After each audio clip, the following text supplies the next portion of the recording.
ओम श्री परमात्मने नमः। प्रिय मित्रों, मैं डॉक्टर कृष्णपाल त्रिपाठी आप सबका हार्दिक स्वागत करता हूँ। मैं इस समय कुंडली में मंगल दोष के विषय में चर्चा कर रहा हूँ। पिछले 4-5 अंकों में इसकी जिक्र कर चुका हूँ। शुरू में मैंने कुंडली में मंगल दोष पार्ट 1, पार्ट 2, पार्ट 3 3 वीडियो में चर्चा किया विस्तार से कि मंगल दोष होता किस प्रकार है, क्यों होता है, कैसे होता है। उसके बाद मंगल दोष यदि है किसी के जन्मांग में तो भी उसी कुंडली के अंदर कुछ ऐसे भी योग होते हैं जिनसे उनका परिहार हो जाता है, वो मंगल निष्प्रभावी हो जाता है। दूसरे की कुंडली देखने की जरूरत नहीं, उसी कुंडली में मंगल का दोष है, लेकिन कुछ ऐसी ग्रह स्थितियां अगर उसके अंदर विद्यमान हैं जिनसे कि वो मंगल निष्प्रभावी हो जाता है। इस विषय में भी मैंने मंगल दोष का परिहार पार्ट 1 और पार्ट 2 की चर्चा कर चुका हूं। अब पार्ट 3 में चर्चा करने जा रहा हूं। यहां भी मेरा विषय यही है कि कुंडली में मंगल दोष का परिहार कैसे कैसे होता है। 2 पार्ट में मैं तो विस्तार से बता चुका हूं। यहां फिर देखिए, हमारे धर्मशास्त्रीय ज्योतिषीय ग्रंथों में लिखा है, न मंगली चंद्र भृगु द्वितीये, न मंगली पश्यति यस्य जीवः, न मंगली केंद्र गते च राहुर, न मंगली मंगल राहु योगे। कहने का अभिप्राय ये है कि यदि किसी के जन्मांग में मंगला या मंगली योग हो, लेकिन उसी जन्मांग के दूसरे भाव में चंद्रमा और शुक्र विराजमान हो तो वह मंगल निष्प्रभावी हो जाता है और दाम्पत्य जीवन के लिए घातक नहीं होता है।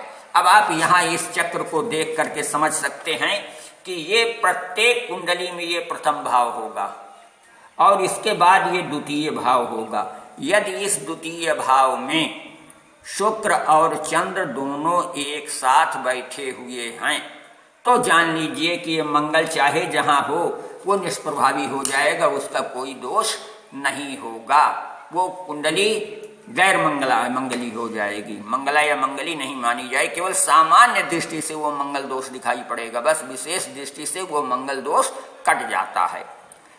दूसरा एक परिहार दिया हुआ है इसमें, यदि मंगल पर बृहस्पति जिसे गुरु भी कहा जाता है, यदि उसकी दृष्टि हो तो मंगल निष्प्रभावी हो जाता है।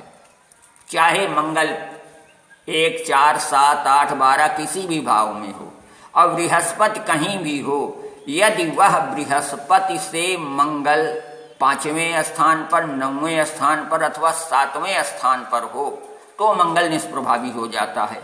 मान लीजिए कि मंगल अष्टम भाव में है किसी के जन्मांग में और बृहस्पति द्वितीय भाव में है, तो द्वितीय भाव से सप्तम भाव मंगल पड़ता है। ऐसी स्थिति में मंगल के ऊपर बृहस्पति की पूर्ण दृष्टि है और उस मंगल का परिहार हो गया, क्योंकि बृहस्पति जो है अपने स्थान से 5वें स्थान, 7वें स्थान और 9वें स्थान को पूर्ण दृष्टि से देखता है।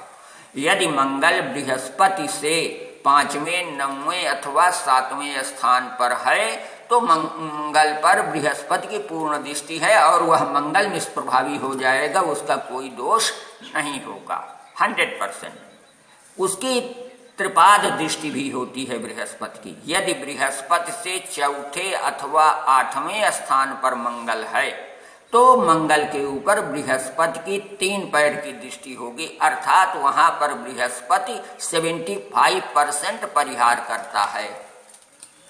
इस बात को विधिवत ध्यान रखना चाहिए। अगर बृहस्पति की दृष्टि है मंगल के ऊपर तो मंगल निष्प्रभावी हो जाएगा, वह दाम्पत्य जीवन के लिए अनिष्टकारी नहीं होगा।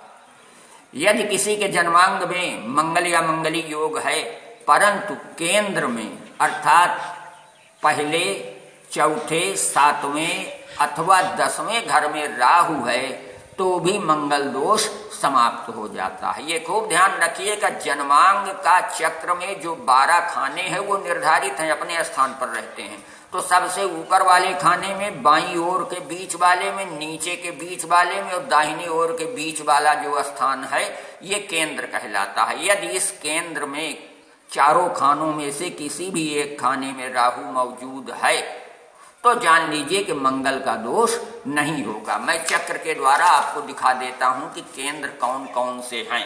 नंबर 1 केंद्र ये है, नंबर 2 केंद्र ये है, नंबर 3 केंद्र ये है, नंबर 4 केंद्र ये है।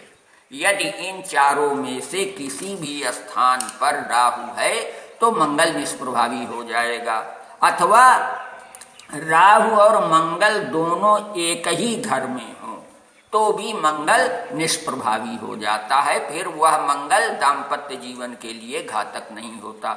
मान लीजिए प्रथम स्थान पर मंगल है, वहां राहु भी है तो मंगली दोष खत्म। चौथे स्थान पर यदि मंगल राहु साथ हैं तो मंगल का दोष खत्म। 7वें स्थान पर मंगल राहु है, मंगल का दोष खत्म। 8वें स्थान पर यानी 8वें भाव पर जन्मांग के मंगल राहु हैं तो भी दोष खत्म। अगर 12वें भाव में मंगल राहु एक साथ हैं तो भी मंगल का दोष समाप्त हो जाता है। एक अगला परिहार बताया गया है, केंद्र कोणे शुभाड्डे च त्रिघटाये सद्ग्रहा तदा भौमस्थ दोषो न मदने मदपस तथा। कहने का अभिप्राय, यदि केंद्र और त्रिकोण में शुभ ग्रह हो, यानी किसी भी जन्मांग के प्रथम, चतुर्थ, पंचम, सप्तम, नवम और दशम घर में शुभ ग्रह हों, बुध, बृहस्पति, शुक्र, ये शुभ ग्रह कहलाते हैं। पूर्ण चंद्रमा भी शुभ ग्रह कहलाता है। यदि इन घरों में ये शुभ ग्रह मौजूद हों तथा उसी जन्मांग के तीसरे, छठवें और 11वें भाव में पाप ग्रह हों, पाप ग्रह के अंदर शनि, मंगल, सूर्य, राहु, केतु आते हैं, तो अगर ये हों, अथवा सप्तम भाव का स्वामी अपने घर में हो, चाहे 7वें ही घर में हो अथवा उसकी जो दूसरी राशि हो वहां हो, तो मंगल का दोष किसी भी स्थिति में नहीं लगता है, मंगल निष्प्रभावी हो जाता है। इस प्रकार से मैंने कई परिहार आपको बताए, यानी मंगल दोष का परिहार मैंने 3 वीडियो में बताया। तीनों को विधिवत देख लीजिए, कहीं नोट कर लीजिए, तो निश्चित रूप से आप इस विषय के पारंगत विद्वान बन जाएंगे। किसी भी स्थिति में आपको मंगल दोष के संदर्भ में न भटकना पड़ेगा, न भूलना पड़ेगा। इसलिए मित्रों, मेरा अनुरोध है कि यह विषय यदि आपको अच्छा लग रहा हो तो आप मेरे चैनल को सब्सक्राइब कीजिए। आप मोबाइल खोलिए, यूट्यूब में जाइए, यूट्यूब में अंग्रेजी में सर्च कीजिए, जहां सर्च का कॉलम है उसे टच कीजिए और वहां पर अंग्रेजी में लिख दीजिए डॉक्टर कृष्णपाल त्रिपाठी, यानी DR. उसके बाद कृष्णपाल त्रिपाठी। मेरा वीडियो सामने आपके आ जाएगा। तब आप देखेंगे कि मोबाइल में दाहिनी ओर सब्सक्राइब लिखा रहेगा, उस सब्सक्राइब को टच कर दीजिए, सब्सक्राइब हो जाएगा और सदैव आपके चैनल में मेरे वीडियो अपने आप आपके मोबाइल में पहुंच जाया करेंगे।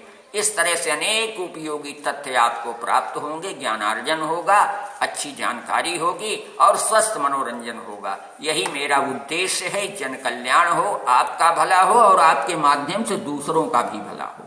बस यहीं आज वाणी को विराम देता हूँ।